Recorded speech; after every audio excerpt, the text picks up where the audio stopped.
New York నుంచి వచ్చేసరికి full tired అయిపోయాను. థ్రోట్ పెయిన్ కూడా వచ్చేసింది వెదర్ మూలన. I guess welcome to day 12 of posting everyday consistently.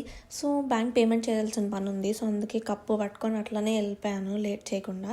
రాగానే ఆకలేసేసింది. సో మిల్క్ కూడా పోసుకోకుండా వెంటనే తినేసాను. కొంచెం అప్లికేషన్స్ వేస్తా, ఇంకా కాసేపు పాటలు వినేసి మళ్ళీ కాసేపు ఆగాక ఆకలేసింది. కర్రీ ఏం చేసుకోలేక ఆమ్లెట్ వేసుకొని కొంచెం కారం నెయ్యి వేసుకొని ఫుల్గా సూపర్గా మిక్స్ చేసుకొని తిన్నాను. ఇంకా మా friends made in Korea movie చూద్దామంటే ఇంకా అది పెట్టుకొని చూసాము.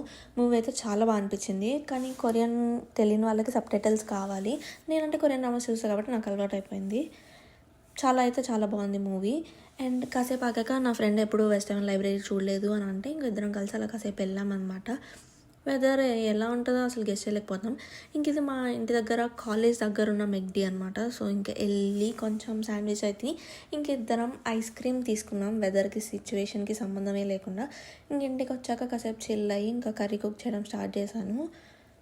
ఏదో చేద్దాం అనుకున్నా, ఏదో అయింది. ఈ గ్యాప్లో బటర్ స్కాచ్ కేక్ తీసుకున్నా. మా ఇంటి దగ్గర ఒక రెస్టారెంట్ అనమాట, ఇండియన్ కేక్ ఫీలింగ్ వచ్చింది. సో అందుకే తీసుకున్నా.